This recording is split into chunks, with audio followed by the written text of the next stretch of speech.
अस्सलामुअलैकुम। Number theory addition 6 and 7 का chapter number 4 the theory of conclusion. Chapter number 4 की exercise 4.3 का question number 2 का part number A and B आज हम डिस्कस करेंगे।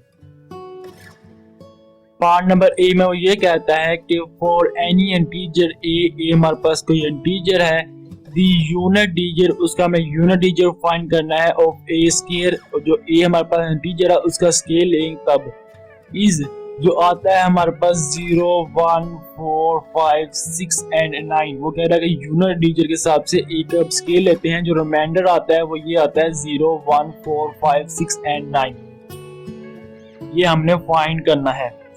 तो सबसे पहले हमें मालूम होना चाहिए कि यूनिट डिजिट क्या होता है। यूनिट डिजिट मीन के 10 जो हमारी वैल्यू है, जिसपे वैल्यू डिवाइड होगी, जिसमें मॉड के बाद जो वैल्यू आएगी वो 10 आएगी।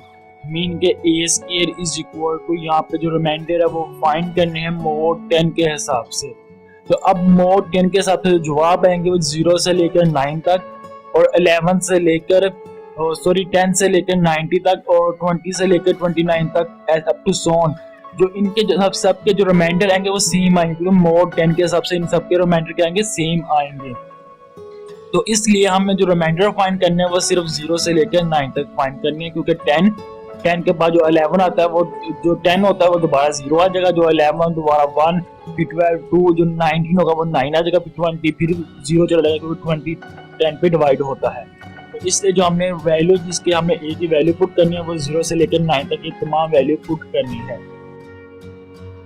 Put a is equal to 0 10, तब a का स्केल लेंगे तो वो 0 आएगा, 0 मोर 10 हमारे पास रिमाइंडर 0 आ चुका है, क्योंकि 0 जो है वो 0 to 10 के बिटवीन वैल्यू है, इसलिए हमें इसको छेड़ने की जरूरत नहीं है।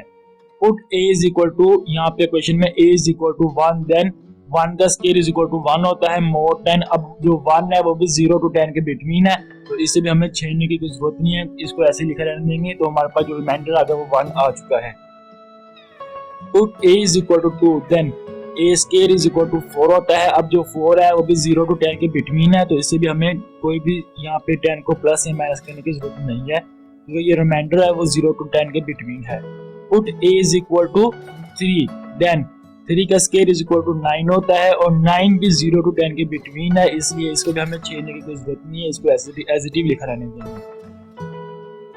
Put a is equal to 4, then तब एक की जगह मैं 4 पुट करता हूँ, इज इक्वल टू 16 आ गया। अब जो 16 है वो 10 से बड़ी वैल्यू है, वो 0 to 10 के बिटवीन बिलोंग नहीं करती, इसलिए मैं 10 को इसमें से माइनस करूंगा, जो हमारे पास जवाब 6 आएगा। तो हमारे पास जो रिमाइंडर आ गया वो 6 आ चुका है 4 के स्केयर का। 4 square is equal to 6 mod 10, जो हमारे पास रिमाइंडर है वो 6 आ चुका है। Put a is equal to 5, then तब मैं a की जगह 5 पुट करूंगा, तो हमारे पास जो रिजल्ट आएगा वो 5 का स्केयर इज इक्वल टू 25 होता है मोर 10 के हिसाब से। अब मैं 2 मल्टीप्लाई बाय 10 20 होता है, 20 को 25 में से माइनस करूंगा, जो हमारे पास रिमाइंडर आएगा वो 5 आ जाएगा। अब जो रिमाइंडर 5 है वो 0 to 10 के बिटवीन बिलोंग करता है, मीन के a का स्केयर इज इक्वल टू 5 मोर 10 आ चुका है। तो अब मैं पुट करता हूँ a की जगह 6 पुट करता हूँ, 6 square is equal to 36 mod 10।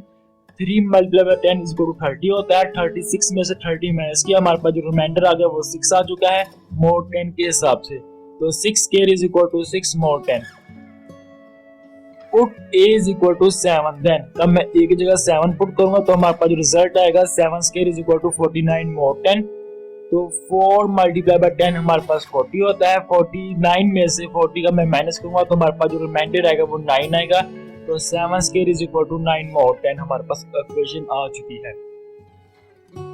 Put a is equal to 8, then तब मैं a की जगह 8 पुट करूंगा, तो हमारे पास जो इक्वेशन आएगी 8 का स्क्वायर इज इक्वल टू 64 मोर 10। तो अब 6 मल्टीप्लाई बाय 10 60 होता है, 64 में से मैं 60 माइनस कर दूंगा, तो हमारे पास जो रिजल्ट आएगा वो 4 आ जाएगा मोर 10 के हिसाब से। हमारे पास जो रिमाइंडर है वो 4 आ चुका है। Put a is equal to 9, then 9 का square is equal to 81 mod 10। तो अब 8 मल्टीप्लाई बाय 10 80 होता है, 81 में से 80 माइनस करूंगा, तो हमारे पास जो रिमाइंडर आएगा वो 1 आ जाएगा, मीन के 9 का स्क्वायर इज इक्वल टू 1 मोर 10। अब हमारे पास जो रिमाइंडर आ रहे हैं वो 0 1 4 9 6 5, ये 6 दोबारा रिपीट हो रहा है, 9 भी दोबारा रिपीट हो रहा है, 4 भी दोबारा रिपीट हो रहा है और 1 भी दोबारा रिपीट हो रहा है। मीन के हमारे पास जो रिमाइंडर आ गया वो 0, 1, 4, 5, 6, 9 ये मोर देन के हिसाब से एक स्केयर के रिमाइंडर आ चुके हैं और ये रिमाइंडर हमने फाइंड कर ली है। तो हमने सवाल को फाइंड कर लिया है। तो नेक्स्ट पार्ट जो बी है इस क्वेश्चन नंबर 2 का उसको डिस्कस करते हैं। Any one of the integer, हमारे पास कोई एक इंटीजर हो वो 0 to 9 के बिटवीन हो। मीन के हमें जो इंटीजर लेने वो 0 to 9 की लेनी है। Can occur as a unit digit of a cube, हमने इन तमाम जो वैल्यू उनके यूनिट डिजिट फाइंड करने हैं। कब इस वैल्यू का क्या लेंगे, क्यूब लेंगे। तो यूनिट डिजिट मीन के 10 हमारे पास जो वैल्यू डिवाइड होगी वो 10 पे होगी। तो ए क्यूब इज इक्वल टू यहाँ पे जो वैल्यू में फाइंड करने हैं रिमाइंडर मोड 10 के हिसाब से, उसका जो रिमाइंडर आएंगे वो यही आएंगे, हमें ये फाइंड करने हैं। तो हमने जो ए रखना है वो 0 to 9 बिटवीन पुट करना है 0 to 9। तो हमारे पास put a is equal to 0 then a का cube is equal to 0 mod 10 mean के हमारे पास 0 है, इसको 0 ही लिखना देंगे। Put a is equal to 1 then 1 का क्यूब इज इक्वल टू 1 होता है, तो 1 cube is equal to 1 mod 10। तो हमारे पास जो 1 है ये भी 0 to 10 के बिटवीन बिलोंग करता है, तो इसलिए मैं इसको कोई और 10 को प्लस या माइनस करने की जरूरत नहीं है। Put a is equal to 2 then 2 का square is equal to 8 mod 10। तो 2 का स्क्वायर इज इक्वल टू 8 होता है, तो 8 मोड 10 जो 8 है वो भी 0 to 10 के बिटवीन है, इसलिए इसको कोई वैल्यू प्लस या माइनस यानी कि 10 को ऐड या सबट्रैक्शन करने की जरूरत नहीं है, क्योंकि हमारे पास जो रिमाइंडर है वो 0 to 10 के बिटवीन बिलोंग कर रहा है। Put a is equal to 3 then 3 का स्क्वायर 3 का cube is equal to 27 mod 10।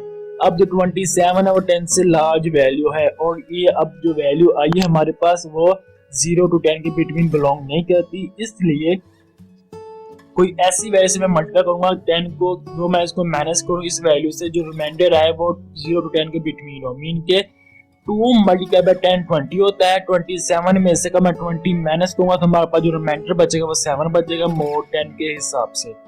Put a is equal to 4 then a की पावर क्यूब 4 की cube is equal to 64 mod 10। तो अब मैं 6 मल्टीप्लाई बाय 10 हमारे पास 60 होता है, तो 64 में से का मैं 60 माइनस कर दूंगा तो हमारे पास जो रिजल्ट बचेगा वो 4 बचेगा मोड 10 के हिसाब से। तो 4 का cube is equal to 4 mod 10। Put a is equal to 5 then 5 का क्यूब इज इक्वल टू 125 होता है, 125 मोड 10 मीन के 12 मल्टीप्लाई बाय 10 120 होता है। 125 में से का मैं 120 माइनस करूंगा तो हमारे पास जो रिमाइंडर बचेगा वो 5 बच जाएगा।